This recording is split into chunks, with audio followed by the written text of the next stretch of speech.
listen to the spot track, Patrick. Spot rack. Spot rack.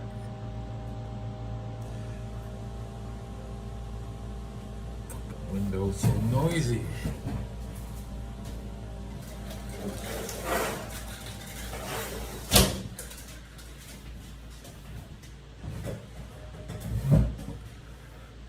Hey guys, I'm gonna put chats up tonight. Let's listen to Spot Rack. Wasn't going to sign that contract. Maybe just to have a plethora for a position that absolutely requires a right guard from every angle. Average salary of $35 a year. First, not only from wide receiver standpoint, it's $3 million more than AJ Brown's $32 million. It's $1 million more than Nick Bosa's $34 million, which makes him the highest average paid non-quarterback in the history of football. That's what this contract starts with. The $140 million of new money is tied for Devontae Adams in terms of wide receiver contracts. The guarantee of $110 million. That's the practical total guarantee. First by a mile. First by a mile. Okay? I mean, we're talking a situation where A.J. Brown is in the 80s. Everybody else is in the 70s. Tyreek Hill, Amon-Ra St. Brown. You went 110. Okay? And the only non-quarterback hire is Nick Bosa at 122.5. That's what's happened here. Okay? A phenomenal structured contract from the player standpoint, from the agent standpoint. There's a $36.9 million signing bonus, by far the most for a wide receiver. DK Metcalf had a 30 2 years ago. That was the previous high. It's third in terms of non-quarterbacks. Nick Bosa went $50 million with the San Francisco 49ers. Aaron Donald got a $40 million signing bonus in his latest and last three up for the Rams. However, Justin Jefferson got a $36.9 million first-year signing bonus and a $30 million second-year option bonus. So in that regard, in terms of upfront pay, and it's cash flow we're talking about here, this is absolutely historic. Okay, year one, $38 million. 3-year two, $69.9 million. 3-year three, $95.7 million. That 3-year payout is the most for any non-quarterback in football, surpassing Chris Jones' latest re-up with Kansas City. That's how big of a deal this contract is. This isn't just about resetting the wide receiver market. This is about anyone who doesn't throw the ball. We need to be at the top of that mountain. And that's, for the most part, where Justin Jefferson's numbers rank, okay? 3-year cash, 2-year cash, 1-year cash, signing bonus. The guarantee at signing is $88.7 million. That's historic. The total guarantee at $110 million. That's historic for wide receivers, at least. And the average salary is historic across the board. It's a pretty self-explanatory situation here. I mentioned the double bonus structure. Generally, that leads to good cap flow. It does. $8.5 million this year, $15.3 next year, and $39, $43, $47. And we're projecting a void year with $6 million of dead cap right now when that option bonus is fully exercised. There's wiggle room. As I said in this piece, there's a world, right? If we take $8.5 million against $255 this year, you're going to like the percentages, right? You're going to like where this lands in terms of starting this things off. I mean, it's not even a 3.5% cap hit allocation based on a $255 salary cap. If this thing goes to $275 next year, or even $270, 15.3 is more than tenable. And if we're in the 290s, closing in on $300 in 2026, there's a world where Minnesota doesn't have to touch the 39.1, he doesn't have to touch the 43.4 in 2027, and then they can talk about extending him with that final year, 1 year, $34 million remaining. There's a very real world where signing bonus, option bonus have done all the work on this contract, and there should be no cap conversions necessary based on where the league salary cap is going. I assume something has to get finagled a little bit, maybe after 2026, especially if J.J. McCarthy needs a very early first-year eligible extension. That's not generally Minnesota's game, as you're seeing here, right? This is entering year 5 for Justin Jefferson, a historic wide receiver, and he's just now getting his extension. Will that change for J.J. McCarthy? Maybe. I know we're projecting a heck of a lot here, but I'm just trying to do the math out loud for you. My guess is Justin Jefferson would get extended before J.J. McCarthy. So Jefferson after 2027, McCarthy after 2028, or before 2028. See, that's the problem here. If Minnesota sticks to their guns, they'll be extending these two players at the exact same time. After year 4 of both McCarthy's rookie contract and of this new 5-year extension contract. They probably have to break precedent if everything's going as planned and extend McCarthy after year 3 to give them the opportunity to stagger the guaranteed signing escrow cap payment, right? For both McCarthy in 2026 and Jefferson in 2027. Again, we're projecting a heck of a lot out here, but it's really important to think like that from a big contract standpoint, because this is it. Quarterback in WR1, especially one of this magnitude, these are going to be the big debts on your cap books, on your cash books, on your budgeting plans, certainly on the way you plan to build your roster around. So it's time to think about those things right as these contracts come out structurally. And for the most part, I would say this contract is 4 years and then we'll see. Oh, by the way, age, a huge factor in both Jefferson being able to wait and Jefferson being able to cash in. He signed his rookie contract when he was 21 years old. which means he is now on a plan where he can play out 4 years at extremely good pay. I mean, for essentially $126 million-ish over the next 4 years.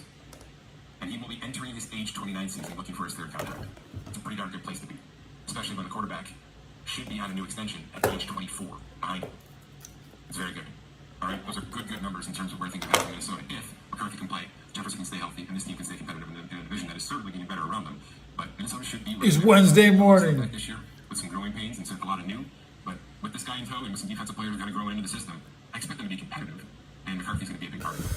What does it mean going forward before we flip to a different contract here? Well, you know CeeDee Lamb's been waiting. You know Jamar Chase has been waiting. Now that this contract is here, now this new ceiling has been set. Where do those two fall in? I ran the market valuations for both players based on this contract, with this contract included. CeeDee Lamb jumped up to a 4 for 136. So, as I've been telling you, neck and neck. All right, CeeDee Lamb has been neck and neck, mathematically speaking, with Justin Jefferson for the last calendar year. And that expedited in 2023 specifically based on his production. There's a world where he approaches, meets $35 million a year, but maybe doesn't get the 110 guaranteed, maybe doesn't get the $88 million guaranteed at signing. It's possible those numbers are a step below what Justin Jefferson has just done, but much of the rest of the contract looks and feels exactly the same. Jamar Chase mathematically is a bit underneath this. And oh, by the way, he's entering year 4 here. Okay, so he's got year 4 plus a 5th year option. So in our system, he's about a 3 for 92, tacking onto those 2 years. Right there. I mean, it's all right there. Okay, he's not far off. He's 32 million a year, mathematically speaking. The deal with Cincinnati is, hey, do they need to do this contract this offseason? No. But waiting's going to hurt. Waiting's going to hurt every year, right? Because the second CeeDee Lamb establishes his numbers, those now become the Chase numbers, right? If Chase is a bit off the Jefferson pace, he's a little bit less off the CeeDee Lamb pace. So if I'm an agent for Jamar Chase, I'm battling the T. Higgins situation, and I'm waiting for CeeDee Lamb. That's the plan here. Cincinnati's probably going to play hardball, knowing what they've been doing over the past decade or so, and knowing that the Burrow contract is bigger than I expected it to be, probably bigger than they wanted it to be, a little bit more difficult to maneuver with. That's why you're seeing T. Higgins not even get offers right now. My sense is, if Higgins doesn't get another offer, he will play on the franchise tag, and Jamar Chase will get the bag. He should get it this summer, because it's good business for Cincinnati to get it done right now. Will it look and feel as historic as these other ones? I don't think so. I think there's a real world where the Amon-Ra St. Brown contract and the Jamar Chase contract look very similar. Like I said, maybe Chase getting 1 less year because of his 2 years remaining. But it's all in the right neighborhood, okay? And every situation is different. Lamb knows that Dak Prescott and Micah Parsons are also pining for top-of-the-market money. So Dallas is going to try to hold that over him. Jamar Chase knows that T. Higgins is looking for a contract, that Trey Henderson's looking for a contract, that Joe Burrow has already been paid his contract. There's a lot hanging over that situation. I don't think Chase wants to do anything that gets him out of Cincinnati at this point in time. So, it's not maximum leverage in either situation, but it's good leverage. It's good leverage. And Justin Jefferson has certainly raised the ability for these two individuals to make more money and more guaranteed security over the next 3 or 4 seasons. Jaylen Waddle, a contract that I wasn't positive was going to get done for a lot of reasons. Not because of the player. This is a player I've seen 3 times in person, and he has impressed me more and more every freaking time. He is fast, elusive. His separation is second to none right now. Maybe only bested by his teammate, Tyreek Hill, which is the conversation. Okay? You've got Tyreek on a fluffy $30 million a year. It's more like 27. We know that year 5 in that contract is really just smoke and mirrors. But still, he's a high-priced, high-fluent, and now seeking an even better contract structure wide receiver. Was Jaylen Waddle going to get done with year 4 and year 5 remaining? He's in the Jamar Chase situation. He was not headed into a 5th year option year. He was headed toward year 4, right? Set to make 4.3 and then 15.6, respectively. So he tacked down 3 for about 85. Again, this is probably the floor now for Jamar Chase's situation. I think Chase takes a 3-year contract well into the 90s, whereas Waddle didn't even approach 85. But $76 million of that is basically practically guaranteed, and that's basically over the next 4 years. It's 4 years, $77.3 million practically speaking. That's an outstanding contract for a player who's 25 and a half years old right now, and has Tyreek Hill on the other side of the field, and they have a quarterback that is actively in negotiations for a $50 million plus per year contract. All this is happening at the same time, which led me to believe that Waddle's deal would be next year, Tua's deal would be this year, and now where does Tyreek Hill's contract fall into place? We'll have to see. But there's a lot of moving pieces all at the same time, and that is generally a recipe for disaster. But if they can go win one, it won't matter to anybody how much cash they're throwing around to keep or move or trade or buy out or release post 6-1, right? All the avenues they're going to have to take, as we've seen Buffalo and Kansas City and New Orleans and all these other teams have to take just to kind of survive an offseason here and there. They're going to be in that boat eventually, but not right now. Right now they're buying a championship, and if they can get it done, it'll be all for nothing. But if not, this will be a lot of pain. This will be a lot of pain. With that said, it's a strong contract. It's a single signing bonus contract, about 18.8. He's going to make 19.9 this year, which is a lot more than the 4.3. He's going to make 18 and change, 36 through 2, 53 through 3. Remember what I just said about Justin Jefferson, 95.7 through 3. However, Jaylen Waddle's dealing with a rookie contract year plus a 5th year option, not just a 5th year option. So there's a big difference in apples to oranges with that one. But pound for pound, right? They're the same age. Pound for pound, Justin Jefferson secured $42 million more over the next 3 years than Jaylen Waddle did. That's what Jefferson has done to this market and to this 9-quarterback contract structure. The cap hits for Jaylen Waddle, I'm looking at the cash breakdown. $9 million this year, tenable. $19.9 next year, very tenable. Basically, a few million more than what the fifth-year option would have been. $21 million in 2026, very tenable, against what could be a $300 million salary cap. And $27 million in 2027. Again, if we're over 300 at that point, what are we talking about here? All right, this isn't a contract that should approach 10% of cap allocation at any point in time until year 5, and by then he'll be approaching 30 years old. He'll want a new contract. If he's the guy still in Miami will be looking to lock him up at that point as well. So timing's right, the age is right, the contract structure is strong. Could Jaylen Waddle have secured a bigger contract with a different team? Yep, he could have waited. He could have played hardball. He could have pushed this thing up against the fifth-year option and a franchise tag, and really pushed the envelope back. But that's not what he wanted to do. Obviously, the plan was to stay on this roster. The plan was to be with Tyreek Hill. The plan was to be with Tua through his max pay coming here, and to structure everything to make it work. And that's what he's done here. Right? They didn't do double bonus. They didn't do anything that's going to hurt them from a dead cap standpoint. They have base salary cap conversion control every year after 2024. And I believe they will do that. They will have to do that with Hill and with Waddle and with Tua and with all these big contracts, just to stay afloat from a top 51 cap perspective. But it's done. He's on the books. He's practically locked in for 4 years. Tyreek probably gets a little bit of a cash bump, take some of that fluffy money in 2027, and pull it up into the next 2 seasons. That's probably what happens with that contract. It's kind of a Julio Jones type move. And then we go from there. And we put Tua and Tyreek and Jaylen and Mostert on a 2-year guarantee plan with 3-year guarantee options and 4-year guarantee options to see how long they can keep this window open. And it's kind of full system go for Miami, which is exactly what they're trying to do and what this coach wants to do. They want to play fast, they want to be creative, they want to have so many weapons that teams don't know what the game plan for. And unfortunately, that comes with a price tag. And this is part of the price right here. Jaylen Waddle, 4 years, right around that, let's say, $77.5 million practical guarantee for Jaylen Waddle's next 4 seasons. Nico Collins, kind of a surprise, because Houston's done a lot of other business, including acquiring Stephon Diggs and redoing that contract. But here we are. This is what a lot of people consider to be the best weapon that Houston has, that CJ Stroud has, even though it's been a smaller sample size based on what he's been able to do in 2023 plus. 3 years, $75 million re-up to replace the 4th year of his rookie contract. The 4th and final year of his rookie contract is a 3rd-round pick back in 2021. This is your typical Drew Rosenhaus contract where things get a little fluffy at the back. The biggest cash payout, 21.8, is in the 4th year.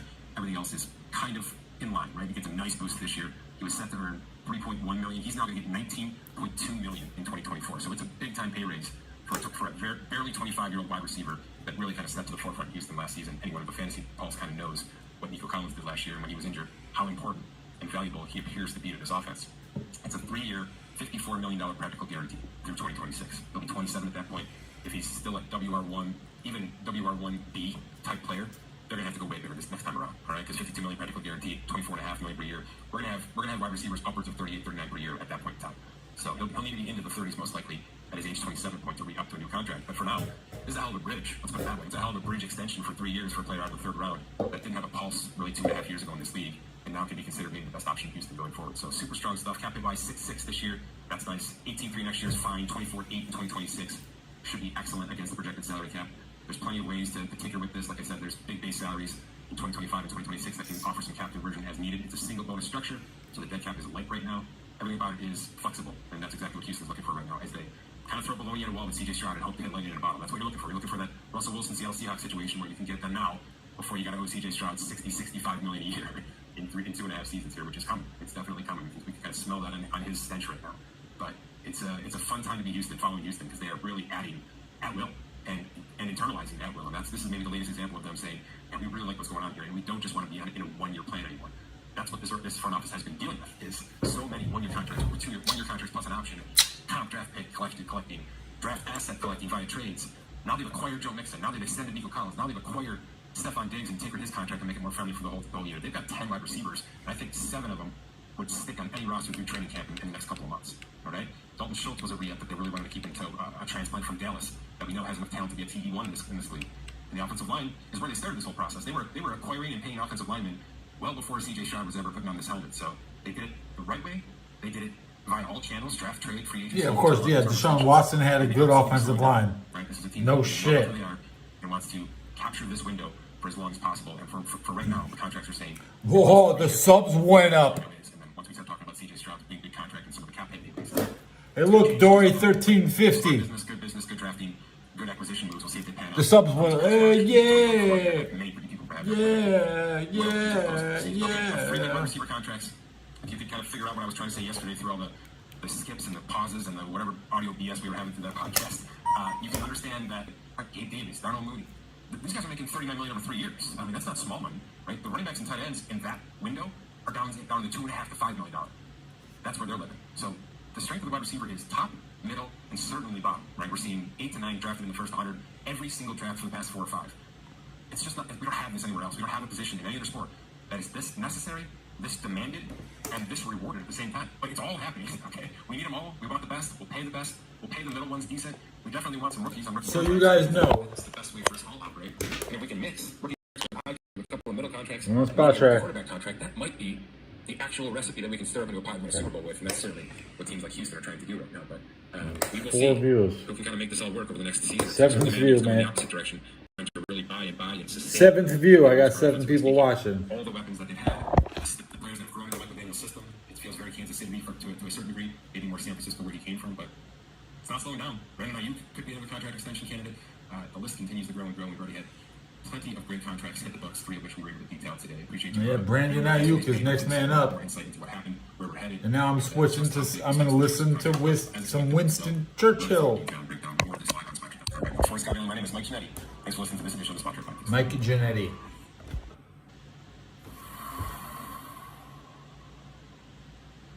Winston Churchill in 22 minutes. Born on November 30, 1874, in the noble setting of Blenheim Palace, Oxfordshire, Winston Churchill's life story is one of strength, resilience, and determination. Son of the influential Parliament member Randolph Churchill and the American-born Jenny Churchill, Winston's early years were marked by familial financial struggles. In 1876, the Churchill family relocated to Ireland when Winston's grandfather was appointed viceroy, only for his parents' distant relationship to spur rumours about the paternity of his brother Jack, born 3 years later. Growing up amidst the distant English aristocracy, Winston was primarily raised by his beloved nanny, Woomany. Education for young Winston was a difficult student. Despite health issues and an academically challenging start, Winston managed to improve his performance at the Brunswick School near Hove. This period coincided with his father's high-profile political career, including a brief stint as Chancellor of the Exchequer in 1886. However, Randolph's bold views and attempts to slash public spending, especially on military, led to his resignation after only 4 months in office. His political gamble proved unsuccessful, and his career in politics ended, leaving Winston to navigate his path. Winston embarked on his military journey at Harrow and, after a couple of unsuccessful attempts, finally gained entry into the Royal Military College in Sandhurst. However, this victory was overshadowed by the death of his father from syphilis in 1895, a fact kept hidden from Winston for some time. His military career took him from Cuba to India, participating in major conflicts, including the Cuban War of Independence and combat against the Momans rebels. His experiences became fodder for his writings, earning him notoriety and a place on Herbert Kitchener's expedition to the Sudan. In Sudan, Winston witnessed the campaign against Abdullah bin Muhammad, successor to Muhammad Ahmed. The Mahdi had spearheaded an Islamic uprising in Sudan in 1881, achieving early success against British-led forces. The British Liberal government had initially underestimated the Mahdi, leading to the death of the national hero, Major General Charles Gordon, in the siege of Khartoum in 1885. Oh, Khartoum, With the Mahdi's death and the descent 1885. of Abdullah bin Muhammad, the British aimed to reclaim the The good region. times. The Battle of Omdurman marked the defeat of Muhammad's forces, with Winston Churchill personally partaking in the charge. He documented his observations and criticisms of the campaign in his account, The River War. Churchill's writing prowess grew over his lifetime, penning over 24 books, often multi-volume works. His adventures continued into South Africa during the Boer War, which saw him captured and then escape from a prisoner of war camp near Pretoria. His dramatic escape back to British lines, aided by locals and a clandestine freight train journey, caught the public's attention, serving as a significant propaganda victory for Britain.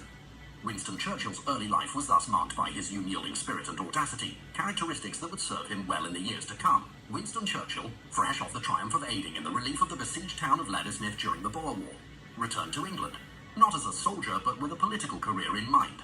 In 1900, he became a Member of Parliament for Oldham, Greater Manchester, with a narrow victory. This win was quickly followed by a speaking tour across Britain and the United States, recounting his Boer War experiences. Despite being a conservative, Churchill developed a reputation for challenging his own party, particularly Prime Minister Arthur Balfour's policies on free trade restrictions. This defiant stance led him to form closer ties with the opposing Liberals, culminating in a dramatic shift to the Liberal Party in 1904. The move cost him his Oldham seat, but fortune favoured him when the Liberals rose to power in 1906, securing him a new place as a Member of Parliament for Manchester North West. Churchill's roles within the party were diverse, from Under Secretary of State for the Commonwealth Office to the President of the Board of Trade. His progressive reforms included the instigation of labour exchanges, unemployment insurance, and the old age. Churchill's term as Home Secretary in 19... He took on the significant role of First Lord of the Admiralty, overseeing the Royal Navy during a period of mounting naval threats primarily from Germany. His tenure saw the construction of several state-of-the-art battleships, such as the Queen Elizabeth class, with the outbreak of the First World War and the ensuing stalemate of trench warfare. Churchill strategized to knock out Germany's ally Turkey by seizing control of the strategic Dardanelles. The joint British and French naval task force aimed to capture the area controlling the access from the Mediterranean Sea to the Turkish capital and the Black Sea. Regrettably, the campaign ended in a disaster, with tenacious Turkish resistance leading to a 10-month-long battle of attrition and the withdrawal of Allied forces, leaving some 300,000 soldiers dead or wounded. This was a sobering chapter in Churchill's political career, underscoring the human cost of war and strategic miscalculations laid for the How do we lose all the of the men? failed Gallipoli campaign. Winston Churchill experienced a significant demotion. Rather than accepting defeat, Churchill proved his mettle by volunteering to serve on the Western Front during the First World War. Promoted to Lieutenant Colonel with the Royal Scots Fusiliers, he earned respect from his troops, despite lingering doubts. You know what? It's funny. I tell you what. Winston Churchill earned my respect just this very week. Individuals like Prime Minister Lloyd George. Returning to Parliament in 1916, Churchill held essential positions such as Minister for Munitions and Secretary of State for War and Air. Interestingly, his instrumental role in developing the tank broke the stalemate on the Western Front, aiding in the eventual victory. Despite a failed attempt to intervene in the Russian Civil War, Churchill continued his political journey. He played a significant part in the Anglo-Irish Treaty as Secretary of State for the colonies in 1921, marking the beginning of the British Empire's gradual disintegration by... Look at this. Look, listen. The British barely knew how to build a combustion engine. They're lucky after being last in the engine race, they're making cars in Austria, and they're making crap. They're making literally nothing.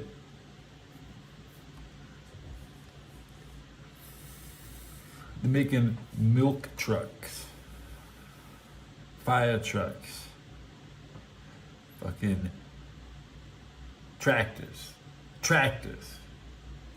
So they had factories. They could barely make the damn engines. They would get engine technology from somewhere else. Making Southern Ireland independent, post losing his Dundee seat in the 1922 election. Churchill slowly drifted back Houston to the Texans are a Conservative Party. factory of After disappointment winning the and constituency of Epping, sadness. Prime Minister Stanley Baldwin appointed him as Chancellor of the Exchequer in 2004. You got me sidetracked. The Texans, when they came into the league, they were AFC Central. There were 6 teams in the AFC Central, and I've been there. I've seen my team get 6th place in their own division. So when the NFL has their next expansion, there'll be realignment. I look forward to the next realignment. I'm really the last 21 years have been pretty stale. Prompting his official return to the Conservatives. However, The Texans his tenure era. was marked by The controversy, essential particularly Texans his era of decision the to revert NFL. Britain to the gold standard. This move, which he later admitted was a mistake, tied the country's economy to its gold supply, resulting in a restricted cash flow that hampered Britain's response to the ensuing Great Depression. The period that followed was not kind to Churchill, as he fell out of favour within his party and the public, seen as a warmonger and turncoat. His decision to rejoin the gold standard was also viewed as causing mass poverty. A long period of political obscurity followed, known as his wilderness You want to years, know the where he statistics retreated on from politics this to focus on episode? writing and painting. During this time, he authored a 3-volume biography of his ancestor, John Churchill, the first Duke of Marlborough. His detailed understanding of history, some argue, allowed him to draw parallels between Louis CF of France and the then Chancellor of Germany, Adolf Hitler. Alarmed by Hitler's rapid rearmament of Germany, Churchill warned 504 Nazis views in speeches and 20 articles, foreshadowing the imminent danger. 5.5 Europe. minutes. Winston Churchill's speeches and columns during the late 1930s were imbued with a sense of urgency, largely due to the intelligence he received from Ralph Wigram and other contacts regarding Germany's rapid rearmament. While initially ignored by the British public and government, Churchill's warnings became increasingly hard to dismiss as evidence of Hitler's expansionist intentions mounted. By the time the Second World War erupted in September 1939, Churchill had reclaimed his... When I cannot express myself, my anger is really bad. Like, expressing myself, the anger's gone now. We can almost say the anger's gone. We just have the refinement of the expression. Like, I say it once, I refine what I'm saying. I used to always have a new script every day, but I'm really refining the bullet points. The PowerPoint presentation is next. appointed once again as First Lord of the Admiralty. However, Churchill's early military strategy was not without controversy. His plan to obstruct German iron ore shipments by raiding the Norwegian port of Narvik in April 1940 failed when Hitler invaded the country, despite the echoes of the Gallipoli disaster. It was Prime Minister Neville Chamberlain who was forced to step down. Churchill and Lord Halifax were the top candidates to succeed him, with Halifax unwilling to take on the role. Chamberlain recommended Churchill to King George V, and on the evening of May 10, 1940, Churchill became the Prime Minister of Great Britain. His tenure began amid one of the most perilous crises since the First World War. The same day he took office, Germany invaded Holland, Belgium, and France, setting off a cascade of events that would lead to the fall of Western Europe. Churchill responded to the urgent situation by trying to keep France in the fight. But when the French army collapsed, he pivoted to ensure the safety of the British Expeditionary Force. With the assistance of the Royal Navy and civilian craft, over 300,000 Allied troops were evacuated from Dunkirk. It was my mission to Kandahar that we started growing our beards out to blend in with the enemies. So everybody's going to say, they're going to teach you about how the army went lax on the shaving laws. But I was there, and I still shaved. I shave every day.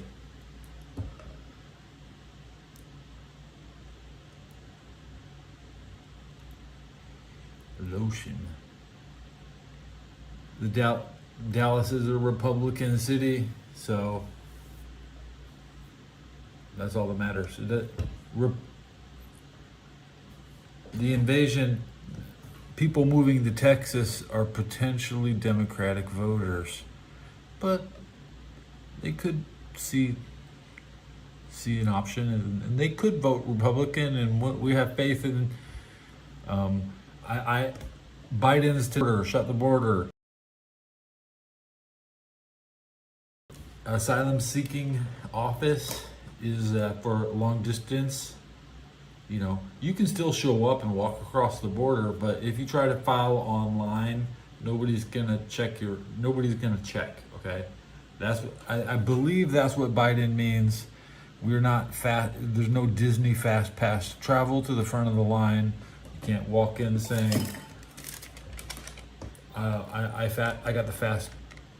I'm coming to Texas. You know, so you can still come to Texas the hard way for a limited time. This momentous rescue operation ensured that Britain retained a fighting force capable of resisting any potential German invasion, and later counteracting German and Italian advances into North Africa. Churchill's next challenge was to quell voices within his own government, particularly Lord Halifax, advocating for peace negotiations with Hitler. Once he succeeded in stifling these dissenting opinions, he undertook the Herculean task of restructuring Britain's defences in anticipation of the inevitable German onslaught, following the fall of France to Hitler. How can I flip-flop the same way you do? Every year you vote.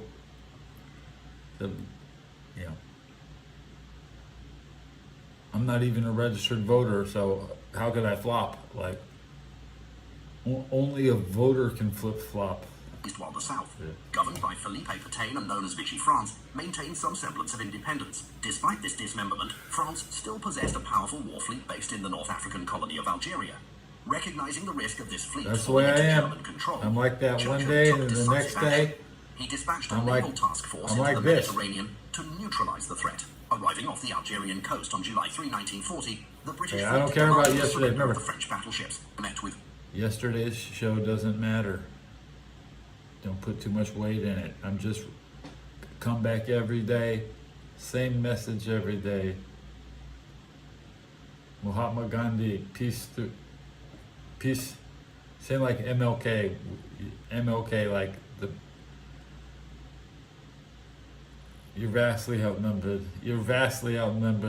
refusal, the British were left with no choice but to engage their erstwhile allies in combat, resulting in the sinking and damaging of several French ships and the loss of 1,300 sailors' lives.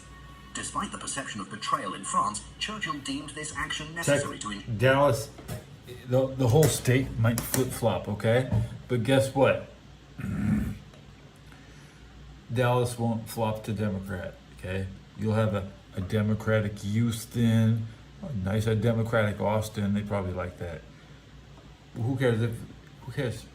Texas is supposed to flip-flop. Even San Francisco was a Republican city. it flip-flops. Eventually the Republicans will be back here too. Britain's naval supremacy in the Mediterranean. In July 1940, Hitler initiated his plan to invade Britain. Some of those thoughts are so deep, you're trying to corner me on stuff I haven't thought about. The country's air defenses and set the stage for an amphibious assault. You know, however, Britain was well prepared to confront the German Luftwaffe. San Francisco was a Republican town. They thought LA was an American League city, but it became a National League city. It flopped.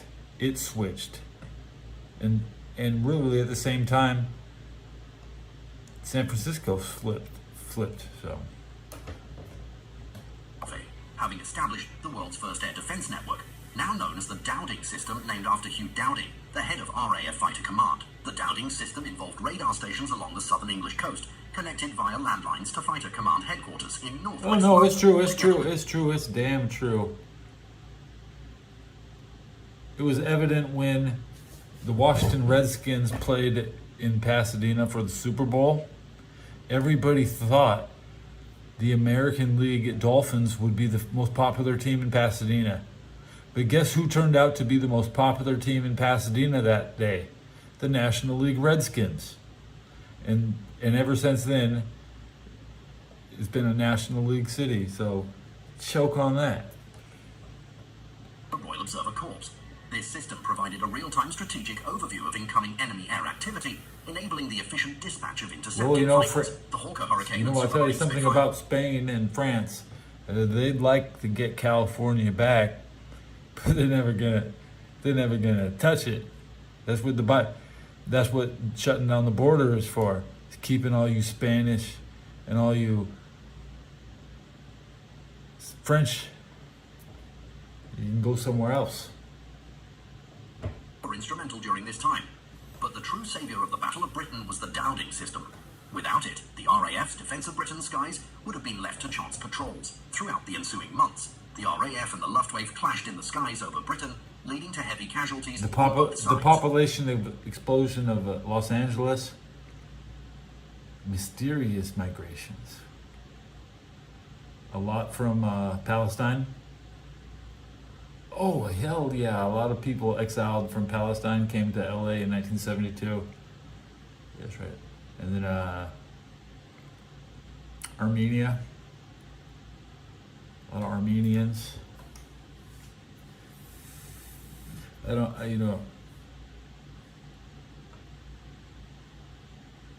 Azerbaijan is so bad attacking Armenia.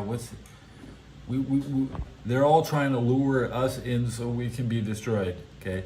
But when you actually go in, when you get lured in, like even I was, and you are at risk of being destroyed by the enemy, you remember it. You definitely know they went easy on us.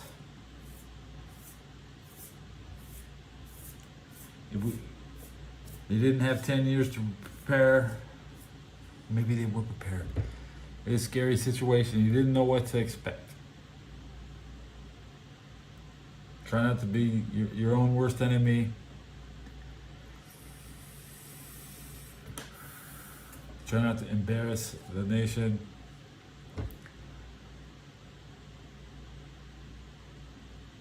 There's the resources. They can give you $100,000, but you're just gonna buy it.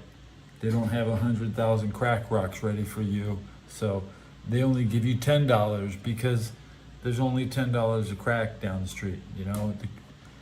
Y'all think you can buy meth. Well, the meth's all gone, and the meth was a lot stronger. Why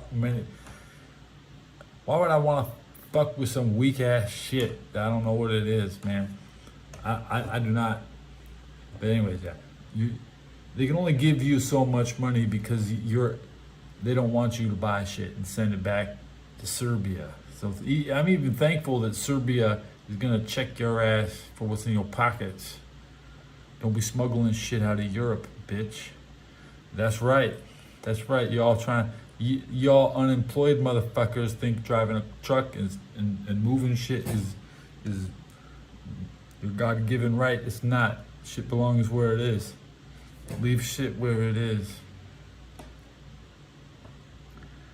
Don't be filling up your truck with snow and bringing it down into the Nevada and shit.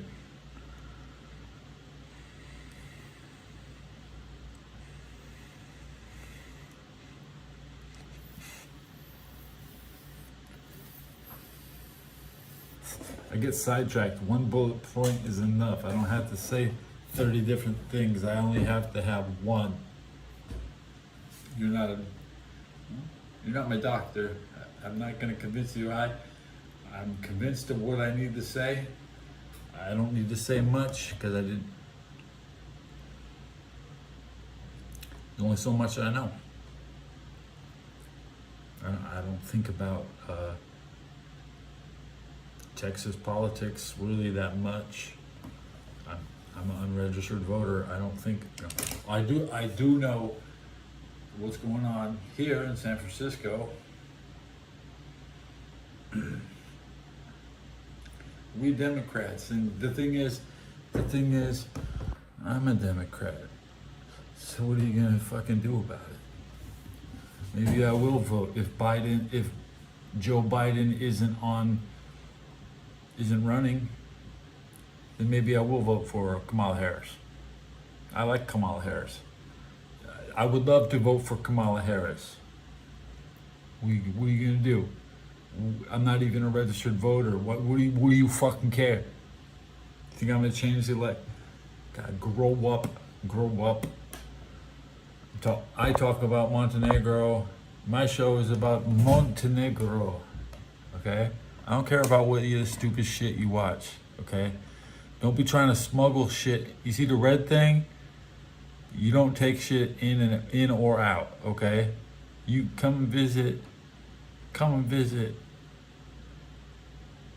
You can get fucked right there in the middle. You can have sex right there in the red spot, okay? It's nudist colony. You can walk around nude. The most indecent people on earth. They live in nude villages, and they think the rest of the world is to make them safe, and they live in their protected little nude gardens, running around naked. Go do that shit somewhere else. Do that shit in England. Do that in Ireland. Go. If we got a beach, we can do that here in San Francisco if you want.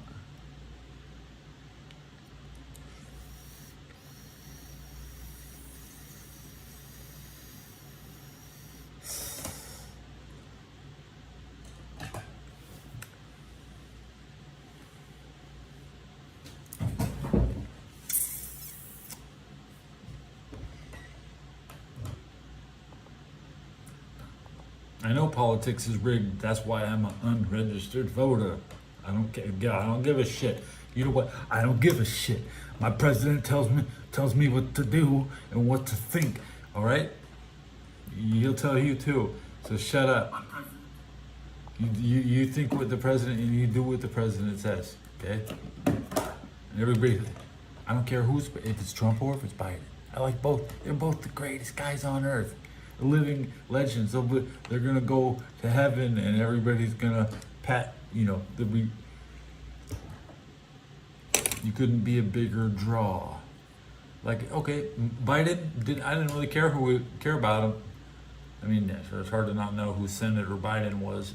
As Senator Biden, I kind of liked him, but he's done good as a president. He reminds me of Joseph Stalin, and I want to be more like Joseph Stalin and less like fanatical nationalist.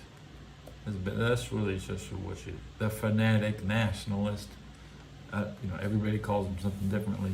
But Joseph Stalin wouldn't tell you shit, bro. He ain't gonna tell you shit.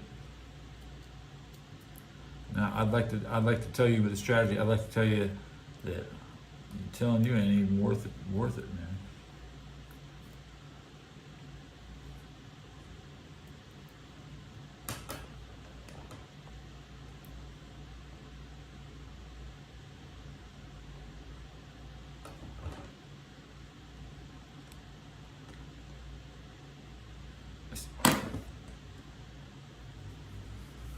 The World War II was like live streaming. People, they were tracking you every day on Instagram. And during Barbarossa, which is June 22nd, Stalin disappeared for 7 days. Didn't say anything. But then he comes out, he's on the radio when everybody's fucking listening to him all across Russia. Like, hey man, sorry to keep you waiting, but you know, definitely the hype would have been there if you hadn't heard from your leader in a goddamn week. You know, sometimes our leaders speak too much. Trump travels too much. George Bush golfs too much.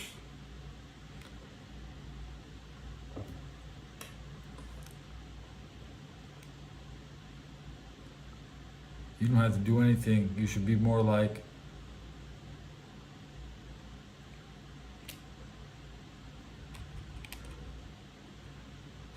I'm gonna have my ancient history, what, 1920? Roosevelt.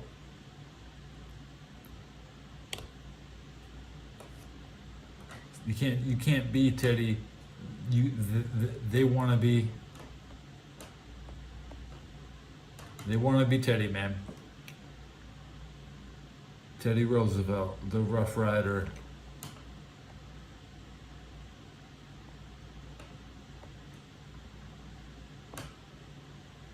The Rough Rider.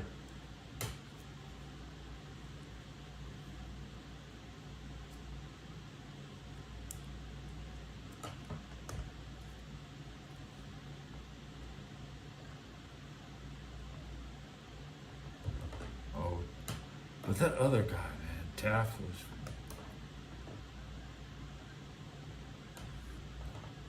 Nobody ever wants to talk about Taft.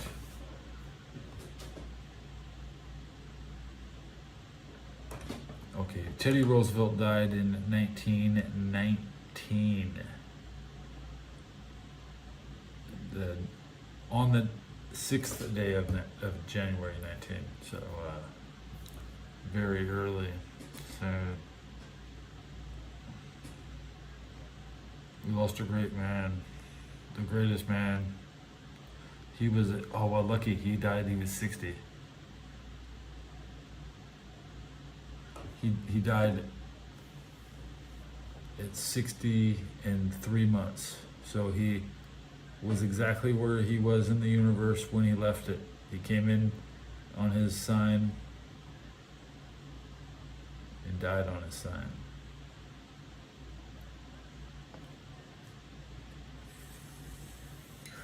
If you believe in space travel, you believe in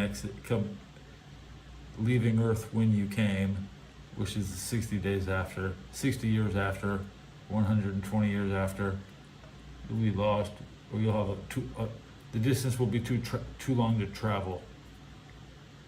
I'm 12 years away from where I was born. In 12 years, I will be where I was born. If I died, I could wander for 12 years to find my birth spot. So you don't want to die like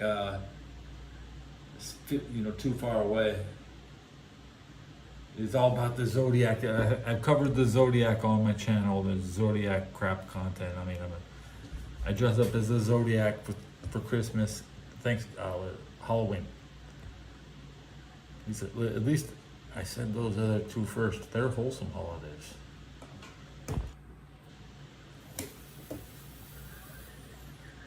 My chat's lagging. It still says, "May I ask what you're doing?" What is?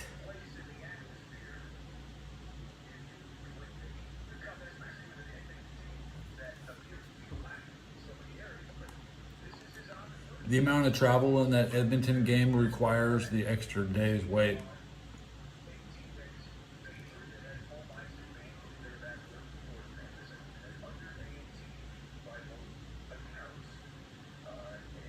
The NFL is just a 60 FPS crap show anyways.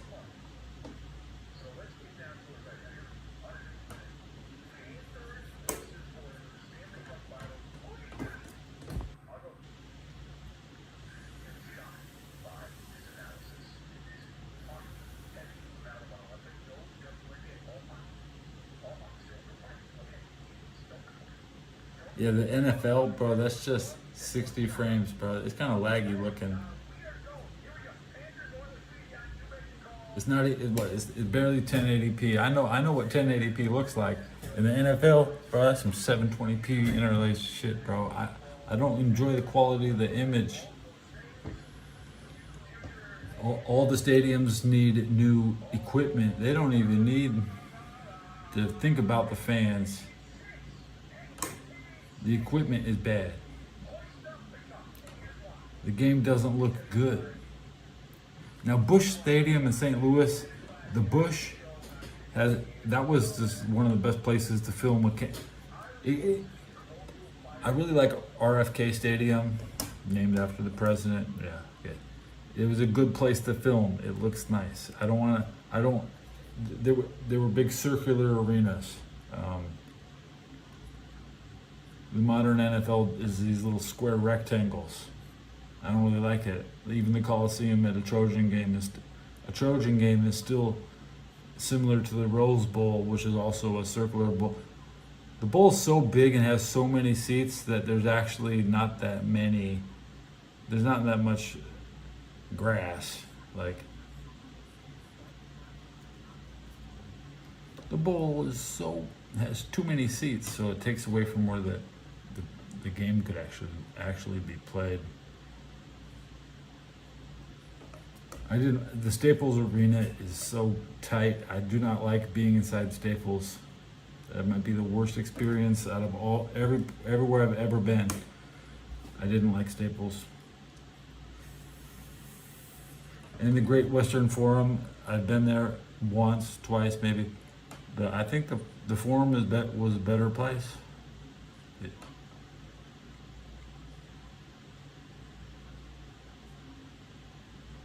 Oh, 1919, January 6th, Theodore Roosevelt died. We're just thinking about stuff, you know.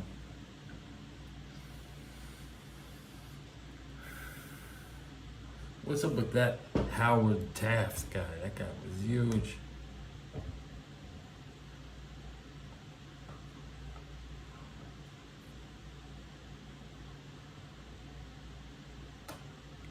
William Howard Taft. There we lived till 1930. 11 years older than Teddy. How much did that weigh, bro?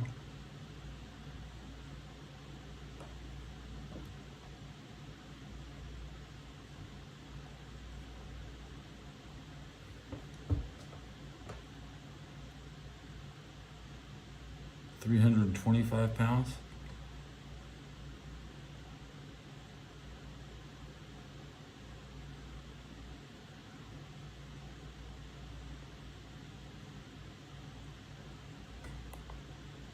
My 325-pound president. Shouldn't you kids know more about that? It's just like you modern kids, y'all. How'd you get so big? Eating Lunchables, man. All I gave you was a Lunchable, and now you got so big.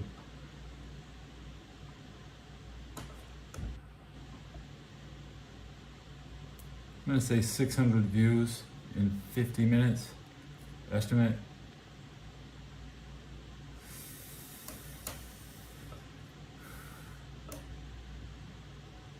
I'm gonna have to read up on Teddy Roosevelt. I know we went to Africa in 1905 and started making videos. And the 1905 African video collection is a rare collection, guys. You can't really find it.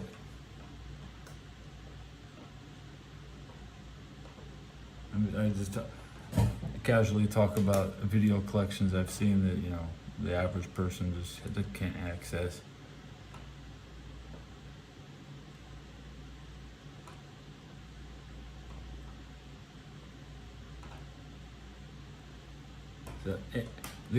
All Teddy Roosevelt videos are going to end up in Africa.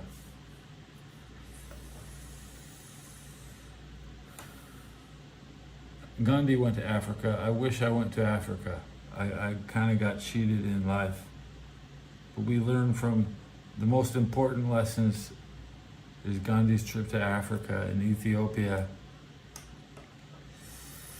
When you understand that, you understand Star Trek and you understand the progressive college educations.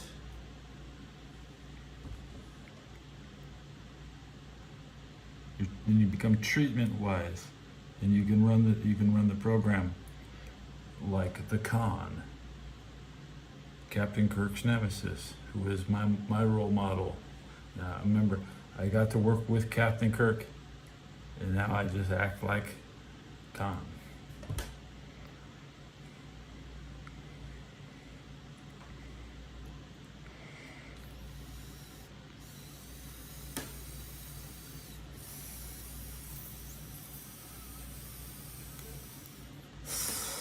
I almost let it blink. Thank my audience for coming in and watching.